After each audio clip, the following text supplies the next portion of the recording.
거기 아줌마, 여긴 술집 작부가 드나드는 곳이 아닙니다. 복장이 아주 훤하네. 위병소의 두꺼운 방탄유리 너머로 툭 던져진 그 말은 살을 내는 겨울 바람보다 더 날카롭게 고막을 긁었다. 하늘에선 축복처럼 한방눈이 쏟아지고 있었지만 부대 정문 앞의 공기는 그 한마디에 순식간에 하수구처럼 역하고 탁해졌다. 서지연은 쓰고 있던 선글라스를 아주 천천히 고쳤었다. 칠흑같이 어두운 검은색 정장 코트, 그 안으로 핏빛처럼 붉은 블라우스가 살짝 비쳤다. 칙칙한 국방색으로 도배된 이곳과는 명백히 이질적인 색채였다. 하지만 그것이 일개 부사관에게 모욕을 들어야 할 이유는 되지 못했다. 가죽 장갑을 낀 그녀의 손끝이 미세하게 떨렸다. 그것은 추위 때문이 아니라 끓어오르는 사리를 억누르기 위한 본능적인 경련이었다. 방금 뭐라고 했나? 그녀의 목소리는 건조하다 못해 서늘했다. 감정의 티끌 하나 섞이지 않은 그 톤은 과거 707 특수임무단 시절 사살작전 브리핑을 할 때나 흘러나오던 바로 그 목소리였다. 위병조장 완장을 찬 중사는 입에 문껌을 짝짝 씹으며 창문을 신경질적으로 드르륵 열었다. 히터 바람과 함께 싸구려 믹스커피 냄새, 그리고 묘한 비린내가 훅 끼쳐 나왔다. 아, 말귀를 못 알아들으시나? 여기는 신성한 군부대라고. 어디서 술 냄새 풍기면서 기웃거릴 때가 아니란 말이야. 그 꼬라지는 또 뭐야? 면회 온 게 아니라 어디 영업 뛰러 왔어? 오늘은 크리스마스라 간부들 다 쉬니까 헛걸음하지 말고 가시지. 중사의 음흉한 눈빛이 서지연의 목덜미와 가슴께를 노골적으로 훑어내렸다. 전투복 명찰에는 김영수라는 이름 석자가 박혀 있었다. 옆에 서 있던 부사수 병사는 안절부절 못하며 중사의 눈치를 살폈지만 김영수 중사는 이미 위병소라는 자신의 작은 왕국에서 권력에 취해 있었다. 휴일 근무에 짜증을 만만해 보이는 민간인 여자에게 배설하고 있는 것이 분명했다. 서지연은 깊은 숨을 들이마셨다. 당장이라도 저 방탄유리를 맨주먹으로 격파하고 들어가 저 건방진 혀를 뿌리째 뽑아버릴 수도 있었다. 그녀가 익힌 살상 무술만 수십 가지였다. 하지만 그녀는 오늘 사령관이 아닌 갓 입대한 조카의 이모 자격으로 이곳에 왔다. 조카에게 폐를 끼치고 싶지 않다는 이성이 끓어오르는 파괴 본능을 간신히 목줄 채우고 있었다. 나는 오늘 내 조카 면회를 왔다. 1중대 2등병 이진우. 절차에 따라 신분증을 제시할 테니 위병소장에게 보고하고 문 열어. 서지연이 품 안에서 지갑을 꺼내려 손을 움직였다. 하지만 김중사의 비웃음 섞인 목소리가 그녀의 동작을 멈춰 세웠다. 어허, 이 아줌마가 진짜. 보고는 무슨 놈의 보고야? 내가 안 된다면 안 되는 거야. 그리고 이진우? 아, 그 고문관 녀석 이모였어? 콩 심은 데 콩나고 팥 심은 데 팥난다더니 집안 꼴 아주 잘 돌아간다. 순간 서지연의 눈동자가 먹이를 노리는 맹수처럼 번뜩였다. 나를 모욕하는 건 참을 수 있다.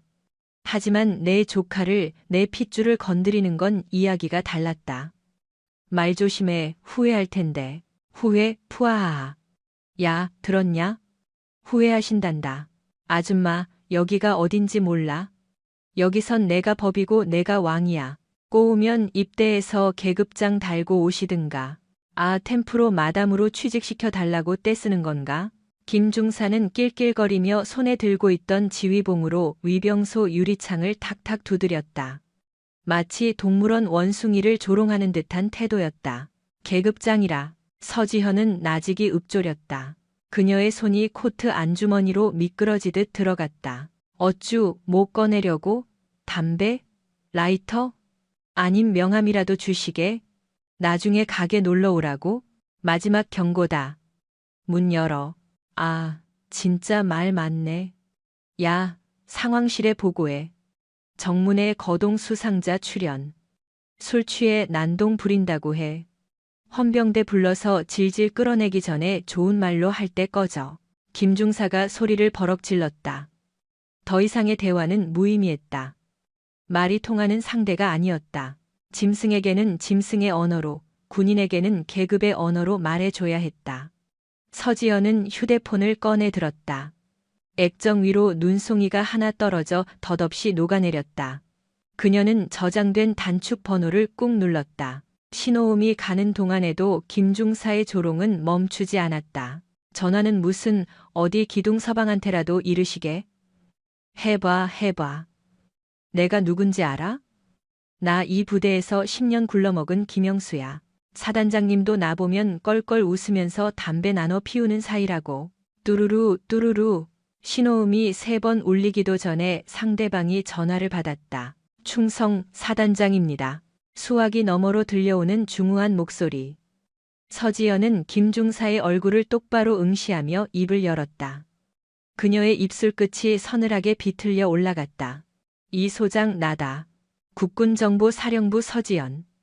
전화기 너머에서 헉 하고 숨을 들이키는 소리가 들렸다. 짧은 침묵, 그리고 우당탕하고 무언가 넘어지는 소란스러운 소리가 이어졌다. 아마도 이 소장이 너무 놀라 의자에서 벌떡 일어난 모양이었다. 서 장군님, 아니 사령관님, 갑자기 어인 일이십니까? 제게 미리 연락이라도 주셨으면 헬기라도 보냈을 텐데. 헬기라. 안 그래도 자네 헬기가 좀 필요할 것 같군. 예? 그게 무슨 말씀이신지? 내가 지금 자네 부대 정문 위병소 앞이다.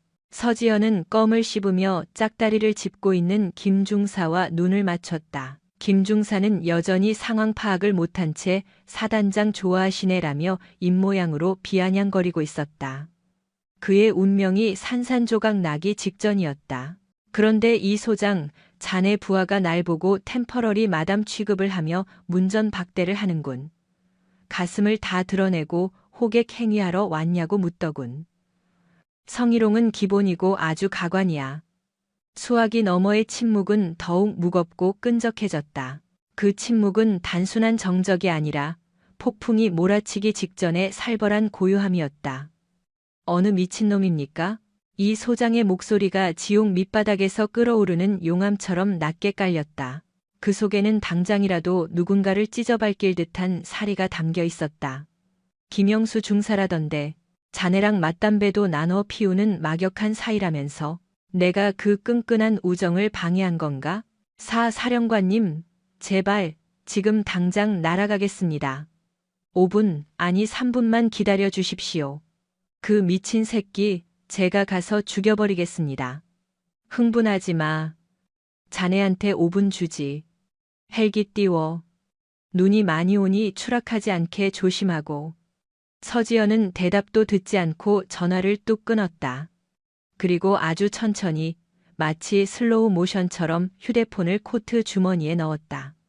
그 서늘한 동작에 김영수 중사는 뭔가 분위기가 심상치 않다는 것을 본능적으로 감지했다. 그는 씹던 껌을 멈추고 서지연을 노려보았다. 뭐야? 방금 누구랑 통화한 거야? 아줌마. 연기력이 제법인데? 서지연은 대답 대신 쓰고 있던 선글라스를 벗었다. 드러난 그녀의 눈동자는 더 이상 조카를 걱정하는 이모의 것이 아니었다. 수많은 전장에서 적들의 목을 베고 피 웅덩이를 건너온 사신의 눈빛이었다. 그녀는 위병소 창문에 얼굴을 바짝 들이대고 나직하게 속삭였다. 김영수 중사. 그 서슬퍼런 기세에 김중사가 흠칫하며 한 걸음 뒤로 물러섰다. 등줄기에 식은땀이 흘렀다. 뭐야? 왜 남의 이름은 부르고 지랄이야? 지금 그 건방진 입 다물지 말고 계속 털어봐. 정확히 5분 뒤에도 그 입이 열려 있을지 궁금하니까. 그리고 얼마 지나지 않아 멀리서 아주 희미하게 공기를 찢는 파열음이 들려오기 시작했다. 두두두두두두. 눈보라치는 하늘 저편에서 산타클로스의 썰매 대신 분노한 사단장의 헬기가 날아오고 있었다. 소리는 순식간에 커졌다. 구구구구구구. 처음에는 짐승의 울음소리 같았으나 이내 땅바닥에 쌓인 눈을 미세하게 떨게 만드는 물리적인 압력으로 변했다. 시계 바늘은 오후 5시를 막 넘기고 있었다. 굵어지는 눈발 탓에 사방은 한밤중처럼 어둑했다. 뭐야? 무슨 소리야 이거? 김영수 중사는 불안한 눈빛으로 창밖을 두리번거렸다. 옆에 있던 부사수가 비명을 지르듯 외쳤다. 주 중사님. 헬기입니다. 그것도 우리 부대 쪽으로 직진하고 있습니다. 이 시간에 헬기가 뜰 일이 뭐가 있어? 제설차 소리겠지. 김중사는 애써 현실을 부정하려 했다. 하지만 굉음은 이미 머리 위에서 쏟아지고 있었다. 제설차의 둔탁한 엔진음이 아니었다. 그것은 살기를 품고 내리꽂히는 강철의 비명이었다. 퍼버버벅, 칠흑 같은 어둠을 찢고 강력한 탐조등 불빛이 위병소를 정통으로 비췄다. 눈을 뜰 수 없을 만큼 강렬한 백색의 빛기둥이 쏟아지자 김중사는 비명을 지르며 팔로 눈을 가렸다. 악, 내 눈, 뭐야? 빛과 함께 엄청난 하강풍이 몰아쳤다. 위병소 앞에 오래된 소나무들이 허리가 꺾일 듯이 휘청거렸고 바닥의 눈들은 순식간에 화이트아웃을 일으키며 사방으로 흩뿌려졌다. 위병소 유리가 박살날듯 덜덜거렸다. 그것은 착륙이 아니라 거의 추락에 가까운 다급하고 거친 강습이었다. 쾅! 육중한 기체가 위병소 앞 아스팔트 바닥을 짓누르며 내려앉았다. 정확히 5분. 서지연은 그 거대한 폭풍을 온몸으로 맞으면서도 미동조차 하지 않았다. 붉은 코트 자락이 미친 듯이 휘날렸지만 그녀의 표정은 태풍의 눈처럼 고요했다. 그녀는 손목시계를 힐끗 보며 차갑게 중얼거렸다. 면회 시간 끝났다고 핑계 대기에는 아직 1분 남았군. 헬기의 로터가 멈추기도 전이었다. 문이 거칠게 열리더니 한 사내가 뛰어내렸다. 정복도 전투복도 아닌 러닝 셔츠 위에 헐렁한 야전 상의만 대충 걸친 모습. 머리에는 별 2개가 선명하게 박힌 철모를 삐딱하게 쓰고 있었다. 대한민국 육군소장 제34 보병사단장 이성민이었다. 서장군님. 그는 헬기에서 뛰어내리자마자 바닥의 빙판에 미끄러져 볼품없이 휘청거렸다. 하지만 체면 따위는 안중에도 없다는 듯 흙탕물이 튀는 것도 아랑곳하지 않고 눈을 부릅뜬 채 위병소를 향해 전력 질주했다. 김영수 중사는 멍하니 그 비현실적인 광경을 바라보았다. 다리가 풀려 주저앉을 뻔한 것을 간신히 창틀을 잡고 버텼다. 사단장님? 입에서 바람 빠지는 소리가 새어나왔다. 저 양반이 왜 하필 지금, 왜 여기에? 머릿속이 하얗게 전멸했다. 술집 여자 취급하며 쫓아내려던 여자 하나 때문에 사단장이 직접, 그것도 이 날씨에 헬기를 타고 날아왔다. 상식이라는 단어가 산산조각 나는 순간이었다. 이성민 소장은 숨이 턱끝까지 차오른 상태로 서지연의 코앞에서 멈춰섰다. 빙판길에 넘어질 뻔한 기색은 온데간데 없었다. 그는 즉시 군화 뒤꿈치를 딱 붙이며 칼날 같은 경례를 올렸다. 헬기의 로터가 만들어내는 굉음 속에서도 그의 복창 소리는 쩌렁쩌렁하게 위병소를 울렸다. 충성. 제34 보병사단장 소장 이성민. 서지연 사령관님의 방문을 신고합니다. 사령관 서지연. 그 이름 석자가 김영수 중사의 고막에 꽂히는 순간 세상의 모든 소리가 차단되었다. 김 중사는 자신의 귀를 의심하다 못해 현실을 부정하고 싶었다. 잘못 들은 게 분명했다. 아니, 잘못 들었어야만 했다. 술집 마담 취급하며 쫓아내려 했던 여자. 가슴 좀 파진 옷 입었다고 영업 뛰러 왔냐며 조롱했던 그 여자가 사령관? 서지연은 아주 천천히 마치 슬로우 모션처럼 이성민 소장의 경례를 받았다. 그녀의 손끝이 우아하면서도 절도 있게 올라가 눈썹 끝에 머물렀다. 현역 시절 수만 번은 반복했을 그 완벽한 각도에서는 전장을 지배하던 자만이 뿜어낼 수 있는 서늘한 위압감이 배어나왔다. 쉬어, 이 소장. 예. 늦은 시간에 미안하군. 폭설 때문에 도로가 마비되어 5분 정도 늦을 것 같더군. 그래도 위병소 앞에는 정확히 마감 시간 1분 전에 도착했네. 감사합니다. 도착하셨으면 바로 직통으로 연락을 주시지 그러셨습니까? 이 눈보라 속에 사령관님을 세워두다니 제 불찰입니다. 이성민 소장은 열중 쉬어 자세를 취하면서도 관자놀이에서 식은땀을 줄줄 흘렸다. 영하 10도를 밑도는 혹한이었지만 그의 야전 상의 등판은 이미 공포로 인한 땀으로 흠뻑 젖어 있었다. 그는 707의 전설이라 불리던 서지연의 명성을 뼈저리게 알고 있었다. 코드네임 아이스 위치. 아이스 위치. 그녀가 휩쓸고 지나간 자리에는 적의 생체 신호조차 남지 않는다는 살아있는 신화. 최연소 여성 중장으로 예편한 그녀는 이성민에게 있어 하늘 그 자체였다. 서지연은 고개를 천천히 돌려 위병소 안을 응시했다. 깨진 유리창 너머 사시나무 떨듯 떨고 있는 김영수 중사와 시선이 허공에서 얽혔다. 그녀의 인매가 비릿하게 비틀렸다. 그녀는 검지 하나를 까딱했다. 나오라는 사형 선고와도 같은 신호였다. 이성민 소장이 벼락처럼 고함을 질렀다. 위병 조장, 당장 튀어나오지 못해? 내 놈이 정신이 나갔구나. 감히 누구 앞이라고 문을 걸어 잠그고 있어. 김영수 중사는 거의 기다시피 위병소 문을 열고 나왔다. 다리에 근육이 마비된 듯 힘이 들어가지 않아 비틀거리다. 눈 덮인 아스팔트 바닥에 그대로 무릎을 꿇었다. 그는 고개조차 들 수 없었다. 사단장님, 저는 그게 아니라 면회 시간이 다 되어서. 닥쳐, 이 미친 새끼야. 시간이 문제야? 내 놈이 뱉은 말을 기억 못해? 감히 누구 안전이라고 그따위 망발을 짓거려. 이 소장의 군화발이 날아들 것 같은 기세에 김중사는 바닥에 머리를 쳐박았다. 술집, 여자, 영업, 기둥서방. 자신이 뱉어낸 오물 같은 단어들이 부메랑이 되어 목을 조여왔다. 하나하나가 즉결 처형을 당해도 할 말이 없는 군인으로서 최악의 언사였다. 쾅! 김중사는 이마가 찢어지는 줄도 모르고 아스팔트에 머리를 터섰다. 피가 흘러 눈을 덮었지만 아픔조차 느껴지지 않았다. 죽을 죄를 지었습니다. 장군님, 제발 살려주십시오. 제가 눈이 멀었습니다. 복장이 너무 화려하셔서 민간인인 줄 알고 그만. 민간인인 줄 알았습니다. 민간인인 줄 알았다? 서지현이 김중사의 코앞으로 다가와 쭈그리고 앉았다. 그녀는 가죽 장갑을 낀 손으로 김중사의 턱을 거칠게 움켜쥐고 강제로 들어올렸다. 공포에 질려 눈물과 콧물, 피로 범벅이 된 흉한 얼굴이 드러났다. 그래, 민간인이면 그렇게 대해도 된다는 건가? 대한민국 육군 부사관의 대민 마인드가 고작 그 수준이야?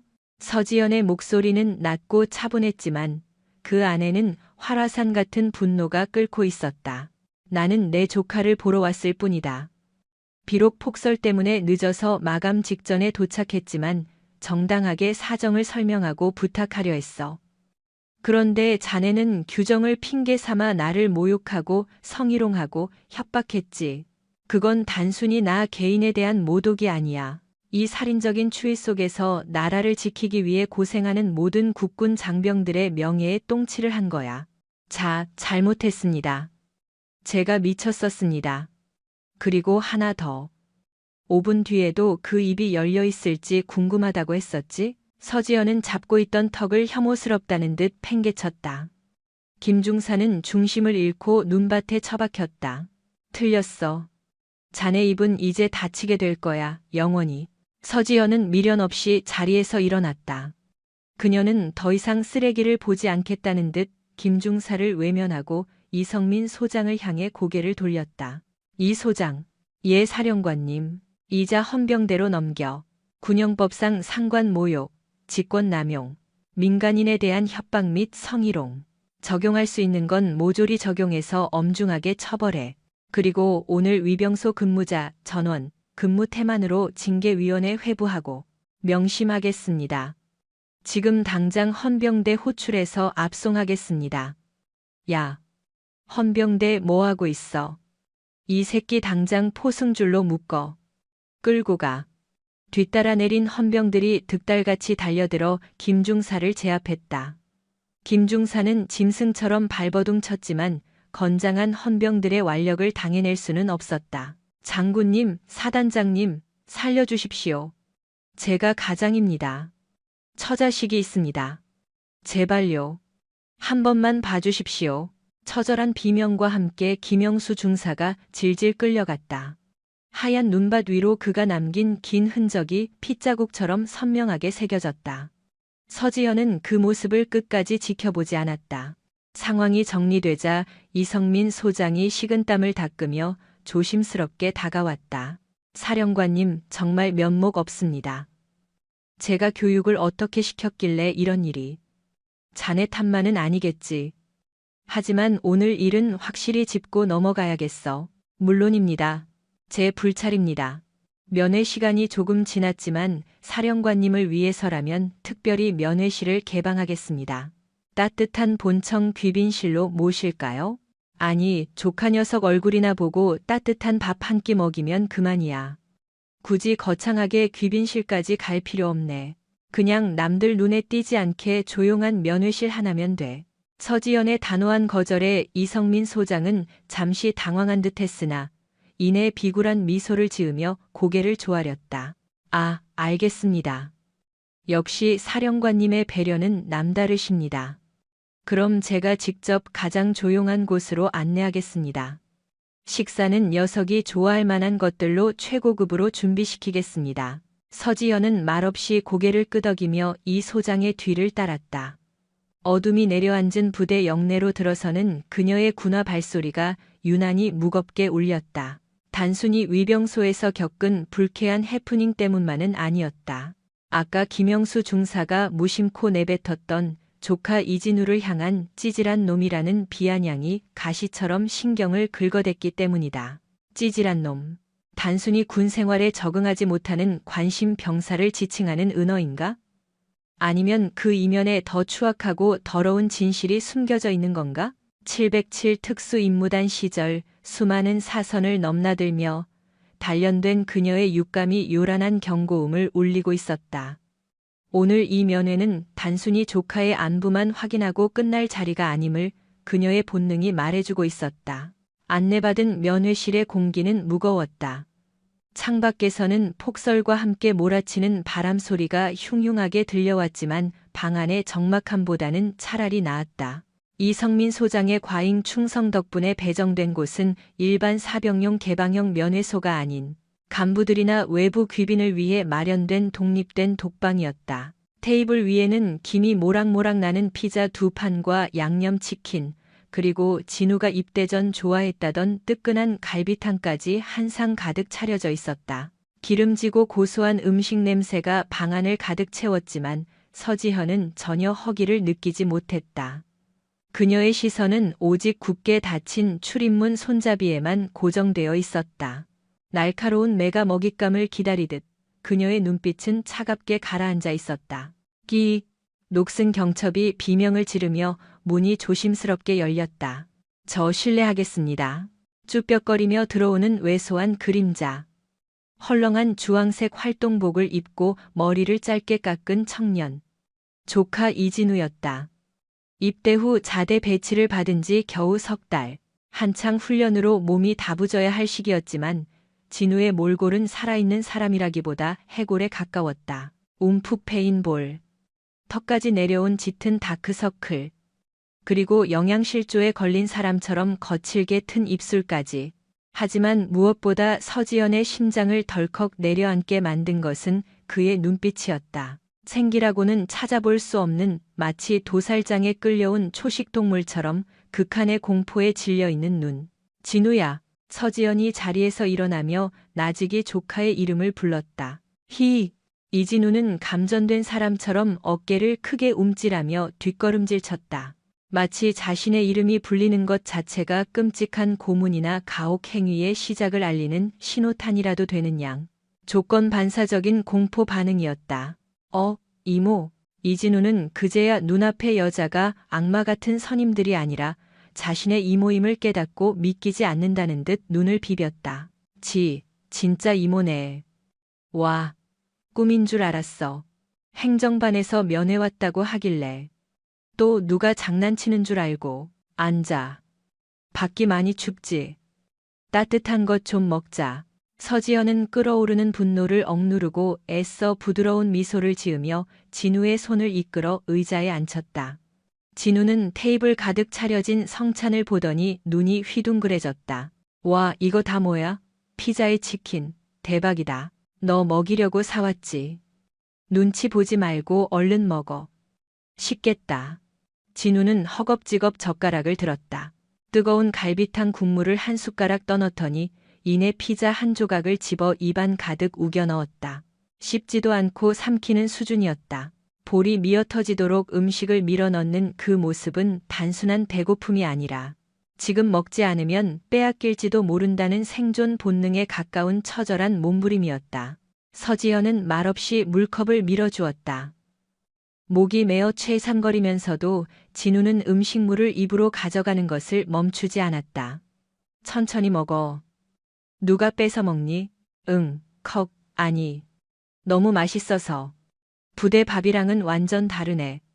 이진우가 닭다리를 집으려 손을 뻗었다. 그 순간이었다. 서지연의 매서운 눈썰미가 진우의 손등을 포착했다. 활동복 소매가 살짝 걷히면서 드러난 손목과 손등. 그곳은 그야말로 엉망진창이었다. 단순히 겨울철 동상으로 튼 상처가 아니었다. 무언가 거친 물건에 긁히고 찍히고 딱지가 앉았다가 다시 터져 피고름이 엉겨 붙은 흔적들이 역력했다. 손톱 밑은 피멍이 들어 까맣게 죽어 있었고 손가락 마디마디는 누군가 고의로 꺾은 듯 부자연스럽게 부어 있었다. 잠깐.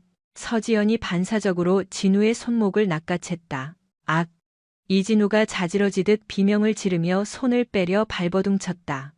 하지만 서지연은 쇠몽둥이 같은 악력으로 놓아주지 않았다.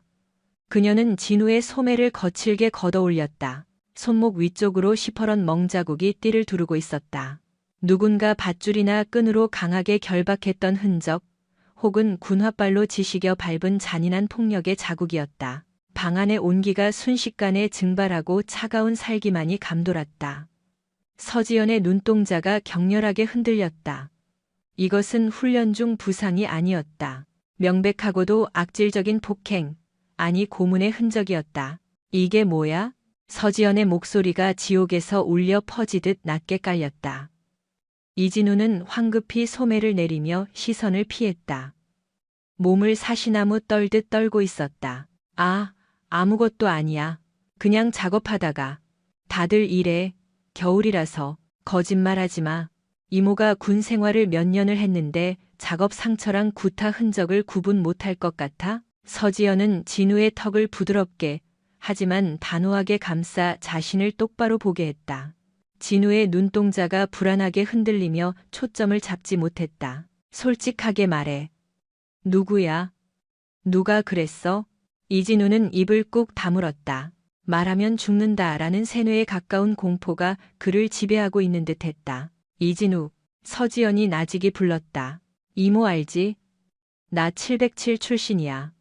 내가 말 안 해도 내가 마음만 먹으면 이 부대 전체를 갈아엎어서라도 범인 찾아낼 수 있어. 흙 한 줌까지 다 뒤져서라도 찾아내. 하지만 내 입으로 내 목소리로 직접 듣고 싶어. 그래야 이모가 널 확실하게 지켜줄 수 있으니까. 서지연의 단호하지만 따뜻한 목소리에 억눌러왔던 이진우의 감정둑이 터져버렸다. 그렁그렁 맺혀있던 눈물이 중력에 이끌리듯 툭 하고 떨어져 식어가는 갈비탕 국물 위로 짙은 파문을 그려냈다. 진우는 흐느낌을 참으려 입술을 깨물었지만 한 번 터진 둑은 쉽게 막아지지 않았다. 말해봐. 한동훈 행보관이 너한테 무슨 짓을 했는지. 서지현이 진우의 떨리는 어깨를 감싸며 물었다. 진우는 어린아이처럼 끄덕이며 입을 열었다. 한동훈 행보관님이 매일 창고로 불러서 그냥 기분 나쁘다고 때리고 너 같은 고문관 때문에 중대 분위기 망친다면서 엎드려 뻗쳐시켜 놓고 군홧발로 차고 장갑도 안 끼우고 제설 작업시키고. 진우의 입에서 억눌려왔던 지옥 같은 기억들이 쏟아져 나왔다. 어제는 엄마가 보내준 로션이 있었는데 냄새가 좋다면서 뺏어갔어. 돌려달라고 하니까 군바리 새끼가 무슨 피부관리냐. 기집애처럼 군다면서 머리통을. 진우는 말을 잇지 못하고 엉엉 울음을 터뜨렸다. 너무 힘들어. 이모, 나 진짜 죽고 싶어. 서지연은 피가 거꾸로 솟는다는 말이 무슨 뜻인지 실감했다. 단순히 군기가 센 부대라고 생각했던 예상이 완전히 빗나갔다. 이건 군기가 아니었다. 양아치 짓거리, 아니 명백한 범죄였다. 계급이라는 절대적인 권력을 이용해 약자를 유린하고 착취하는 가장 비열하고 더러운 범죄. 서지연은 떨고 있는 진우를 품에 안았다. 앙상해진 조카의 등뼈가 손끝에 느껴지자 가슴속에서 뜨거운 불덩이가 치밀어 올랐다. 아까 위병소에서 느꼈던 분노는 예고편에 불과했다. 그 새끼, 지금 어디 있어? 아마 행정반 옆에 있는 휴게실에. 오늘은 당직이라. 알았어, 밥 먹고 있어. 금방 다녀올게. 서지연은 진우를 자리에 다시 앉히고 테이블 위에 놓인 휴지로 조카의 코를 풀어주었다. 어릴 때 해주던 그 다정한 손길 그대로였지만 그녀의 눈빛만은 시베리아의 벌판처럼 차가웠다. 진우야. 여기서 꼼짝 말고 밥 먹고 있어. 알았지? 이모 어디 가려고? 사고 치면 안 돼. 우리 행보관님 진짜 무서운 사람이야. 이성민 사단장님이랑도 친하대. 진우의 걱정스러운 말에 서지연은 싸늘하게 입꼬리를 비틀어 올렸다. 친하다라. 그 친분 오늘부로 박살을 내주지. 서지연은 자리에서 일어났다. 코트 자락을 휘날리며 문을 나서는 그녀의 뒷모습에서 흉흉한 살기가 피어올랐다. 복도에는 이성민 소장의 보좌관인 대위가 대기하고 있었다. 서지연이 나오자 대위가 벌떡 일어나 경례를 했다. 충성 식사는 입에 맞으십니까? 서지연은 대위의 인사를 무시하고 차갑게 명령했다. 이 소장 연결해. 지금 당장. 대위는 서지연의 살벌한 기세에 눌려 허둥지둥 무전기를 꺼냈다. 사단장님, 서지연 장군님께서 찾으십니다. 잠시 후 무전기 너머로 이성민 소장의 목소리가 들려왔다. 예, 사령관님, 불편하신 점이라도. 이 소장, 자네 부대 행정보급관 중에 한동훈이라는 자가 있나? 한동훈 상사 말입니까? 예, 있습니다. 10년 넘게 근속한 베테랑입니다만. 왜 그러십니까? 베테랑 같은 소리 하고 있네. 그 베테랑이라는 작자가 내 조카를 샌드백 취급하고 물품 갈취에 인격 모독까지 서슴지 않았더군. 예, 그게 무슨. 긴 말 안 하겠네. 지금 당장 한동훈 상사, 그리고 해당 중대 중대장, 대대장까지 싹 다 연병장으로 집합시켜. 5분 준다. 안 그러면 내가 직접 행정반으로 쳐들어가서 그 자식 멱살 잡고 끌고 나올 테니까. 전화기 너머에서 이 소장의 거친 숨소리가 들렸다. 사태의 심각성을 파악한 것이었다. 지금 당장 조치하겠습니다. 감히 사령관님 조카를. 제가 직접 박살을 내겠습니다. 아니, 자네는 구경이나 해. 박살은 내가 낼 테니까. 서지연은 무전기를 대위에게 던지듯 넘겨주었다. 그리고 건물 밖으로 발걸음을 옮겼다. 밖은 여전히 눈보라가 휘몰아치고 있었다. 하얀 눈이 세상을 덮고 있었지만 이 부대의 썩은 환부를 가리기에는 역부족이었다. 서지연은 눈을 맞으며 행정반 건물을 노려보았다. 불이 환하게 켜진 창문 하나가 눈에 들어왔다. 저곳 어딘가에 자신을 왕이라 착각하는 쥐새끼 한 마리가 숨어 있을 것이었다. 기다려라. 내가 뺏어간 로션값 아주 비싸게 치르게 해줄 테니. 중대 행정반 옆 휴게실이라는 팻말이 붙은 방은 한동훈 상사의 개인 왕국이었다. 병사들이 잠시 쉬어야 할 공간이었지만 실상은 한 상사의 전용 아지트로 변질된 지 오래였다. 방 안은 후끈했다. 규정보다 훨씬 높은 온도로 설정된 히터가 빵빵하게 돌아가고 있었고 큼지막한 TV에서는 예능 프로그램이 시끄럽게 떠들고 있었다. 좋다. 한동훈 상사는 소파에 비스듬히 누워 배를 벅벅 긁었다. 러닝셔츠 차림의 그는 한 손에는 캔맥주를 다른 한 손에는 육포를 들고 있었다. 그의 앞 테이블에는 병사들에게서 압수한 컵라면과 과자들이 수북이 쌓여 있었다. 보급품 관리라는 명목으로 빼돌린 것들이었다. 최 병장. 야, 물 안 가져오냐? 한 상사가 방문을 향해 소리쳤다. 잠시 후 안경 쓴 병장 하나가 쭈뼛거리며 들어왔다. 부르셨습니까, 행보관님? 야, 임마. 내가라면 물 끓이라고 한 지가 언젠데 아직도 안 가져와? 빠져가지고 죄송합니다. 취 사장의 물이 안 나와서 옆 중대까지 가서 받아오느라. 핑계는 확 그냥. 야, 저기 있는 거나 좀 발라봐라. 한 상사가 턱짓으로 테이블 구석을 가리켰다. 테이블 구석에는 꽤나 고급스러워 보이는 로션병이 놓여 있었다. 어제 전입 온 신병, 이진우의 관물대를 뒤지다가 압수라는 명목으로 뺏어온 물건이었다. 뚜껑을 열자 은은하고 고급진 허브 향이 좁은 휴게실을 가득 채웠다. 이야 냄새 죽이네. 이거 강남 사모님들이나 쓰는 브랜드라던데 신병 녀석이 빠져가지고. 최 병장은 입술을 지그시 깨물며 로션통을 집어들었다. 진우가 입대할 때 이모에게 선물 받았다며 소중히 여기던 물건이었다. 그걸 뺏기지 않으려다 한동훈 상사에게 슬리퍼로 머리통을 얻어맞던 진우의 모습이 떠올라 가슴이 먹먹해졌다. 뭐하냐? 애뺑이 삶아 먹었어? 얼른 내 등판에 듬뿍 좀 발라보라고. 요즘 겨울이라 그런지 피부가 아주 논바닥이야. 한 상사는 킬킬거리며 러닝 셔츠를 가슴팍까지 걷어올렸다. 탐욕으로 번들거리는 두툼한 등 살이 출렁거렸다. 최 병장은 떨리는 손으로 로션을 짜내어 한 상사의 등에 문질렀다. 어우 시원하다. 역시 비싼 게 좋아. 그 찌질한 이진우 놈 피부 호강시켜줘. 봤자 군 생활하는데 하등 도움 안 돼. 내가 대신 써주는 게 자원 재활용이고 애굽이지. 안 그러냐? 그렇습니다. 최 병장은 억지로 대답을 짜냈다. 속에서는 천불이 났지만 이 부대 내의 실세인 한 상사의 눈밖에 나면 남은 군 생활이 생지옥이 된다는 것을 뼈저리게 알고 있었다. 근데 오늘따라 밖이 왜 이렇게 시끄럽냐? 아까부터 헬기 소리도 들리는 것 같고.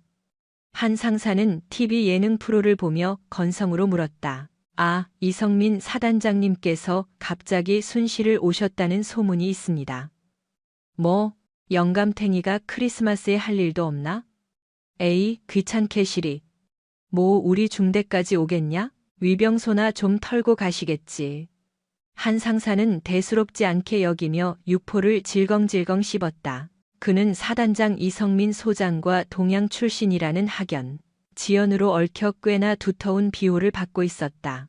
몇 번의 감사 위기도 이 소장의 뒷배 덕분에 능구렁이처럼 빠져나갔던 그였다. 그때 휴게실 문이 부서질 듯 거칠게 열렸다. 아이씨, 깜짝이야. 어떤 새끼가 문을. 한 상사가 쌍욕을 내뱉으며 벌떡 일어났다. 문 앞에는 얼굴이 백지장처럼 하얗게 질린 중대장이 서 있었다. 행보관님. 큰일 났습니다. 지금 당장 연병장으로 집합하랍니다. 아니 중대장님, 노크도 없이 누가 집합하랍니까? 대대장님입니까? 오늘 당직 사령이 누군데? 사단장님입니다. 아니 사단장님이 모시고 온 분이. 아무튼 지금 빨리 나가셔야 합니다. 완전 군장 찰 시간도 없습니다. 그냥 몸만 튀어오랍니다. 중대장의 다급하다 못해 공포에 질린 태도의 한 상사는 그제야 사태가 심상치 않음을 직감했다. 그는 입가에 묻은 육포 부스러기를 대충 훔치며 투덜거렸다. 아니 무슨 이 추운 날에. 알겠습니다. 옷만 좀 입고. 옷 입을 시간 없습니다. 지금 당장. 중대장은 한 상사의 팔을 억지로 잡아 끌었다. 한 상사는 슬리퍼 바람에 야전상에 하나만 겨우 걸친 채 질질 끌려나갔다. 복도에 나서자마자 살을 애는 듯한 시베리아의 냉기가 온몸을 휘감았다. 하지만 그보다 더 공포스러운 것은 부대 전체를 짓누르는 무거운 침묵이었다. 평소라면 점호 준비로 왁자지껄했을 생활관이 쥐 죽은 듯 조용했다. 연병장으로 향하는 길, 눈보라는 더욱 거세져 시야를 가렸다. 이미 연병장 한가운데에는 몇 개의 그림자가 서 있었다. 대대장, 작전장교, 그리고 사단장 이성민 소장이 뒷짐을 지고 고개를 숙이고 있었다. 이 소장의 표정은 도살장에 끌려가는 소처럼 어두웠다. 뭐야? 분위기 왜 이래? 한 상사는 본능적으로 어깨를 움츠렸다. 그는 허둥지둥 달려가 이 소장 앞에 섰다. 충성. 행정보급관 상사 한동훈. 집합했습니다. 이 소장은 대답 대신 한 상사를 쏘아보았다. 그 눈빛에는 실망감과 분노, 그리고 깊은 공포가 뒤섞여 있었다. 한 상사. 너 오늘이 제삿날인 줄 알아라. 예, 사단장님, 그게 무슨 말씀이신지. 그때 어둠 속에서 또 하나의 그림자가 걸어 나왔다. 붉은 코트 대신 검은색 군용 우의를 어깨에 걸친 여자. 긴 생머리가 눈보라 속에 흩날리고 있었지만 그녀가 뿜어내는 살기는 주변의 한기를 압도했다. 서지연이었다. 그녀는 천천히, 아주 천천히 한 상사의 앞으로 다가왔다. 그녀의 군화 발자국 소리가 눈 밟는 소리와 함께 뽀드득 뽀드득 울렸다. 마치 저승사자의 발소리 같았다. 한 상사는 멍하니 그녀를 바라보았다. 처음 보는 여자였다. 민간인? 하지만 사단장이 꼼짝도 못하고 서 있는 걸 보면 보통 인물은 아니었다. 자네가 한동훈인가? 서지연이 물었다. 그 목소리에는 감정이 거세되어 있었다.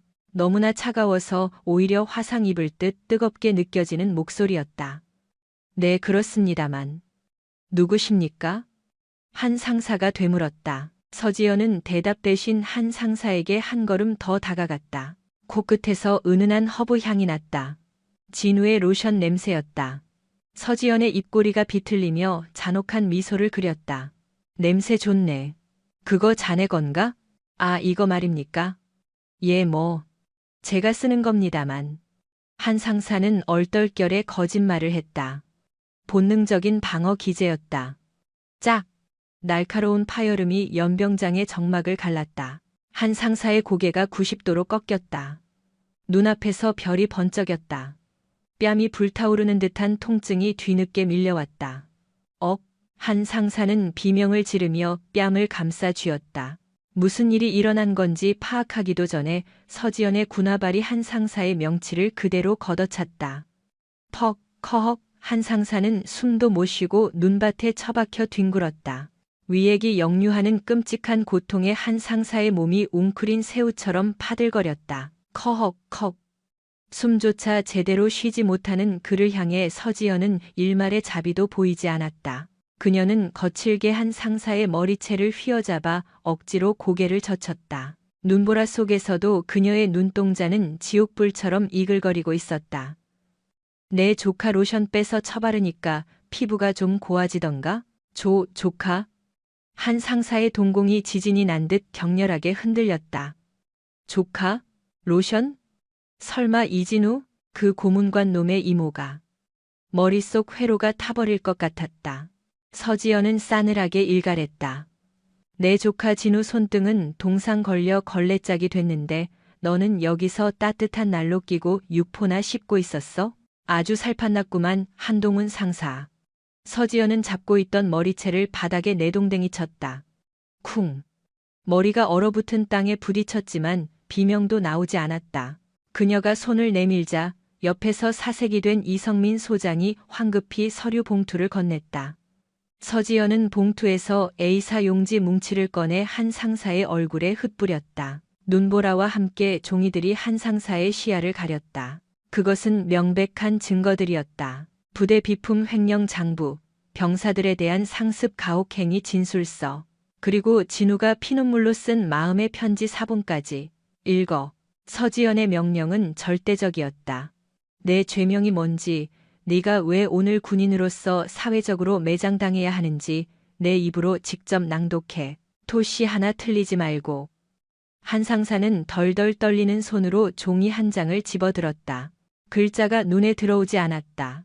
오직 눈앞에 서 있는 저 여자의 압도적인 살기만이 온몸의 털을 곤두서게 만들었다. 자, 잘못했습니다. 한 번만 살려주십시오. 읽으라고 했어. 서지연의 호통이 연병장을 울리는 천둥처럼 떨어졌다. 한 상사는 짐승처럼 울부짖으며 종이에 적힌 글을 읽어 내려가기 시작했다. 상사 한동훈은 지위를 이용하여 소속대 병사들의 물품을 갈취하고. 목소리는 눈보라 속에 힘없이 흩어졌다. 하지만 서지연은 만족하지 않았다. 이건 단순히 한 명을 조지는 게 아니었다. 썩어빠진 부대의 기강을 뿌리부터 뒤엎는 본보기였다. 목소리가 작다. 사단장, 대대장, 그리고 막사에 처박혀 있는 전 병력이 들을 수 있게 더 크게 읽어. 네가 얼마나 추악한 쓰레기인지 내 입으로 만천하에 고해성사하란 말이야. 서지연은 차가운 눈으로 한 상사를 내려다보았다. 마치 덫에 걸려 발버둥치는 쥐새끼를 보는 눈빛이었다. 그녀는 오늘 밤이 연병장을 정의의 심판대로 만들 작정이었다. 눈은 계속 내리고 있었지만 한 상사가 흘리는 식은땀과 눈물은 멈출 줄 몰랐다. 그리고 그 모습을 멀리 행정반 창문 너머로 수많은 병사의 눈이 숨죽이며 지켜보고 있었다. 그것은 그들에게 있어 공포가 희망으로 바뀌는 기적 같은 순간이었다. 연병장의 휘몰아치는 눈보라는 멈출 기미가 보이지 않았다. 하지만 그 차가운 눈발보다 더 시리고 매서운 것은 서지연의 눈빛이었다. 그녀는 무릎 꿇은 한동훈 상사를 내려다보며 마치 벌레를 보는 듯한 경멸 어린 표정을 짓고 있었다. 한 상사는 덜덜 떨리는 손으로 구겨진 종이 뭉치를 쥐고 있었다. 입술이 파르르 떨렸다.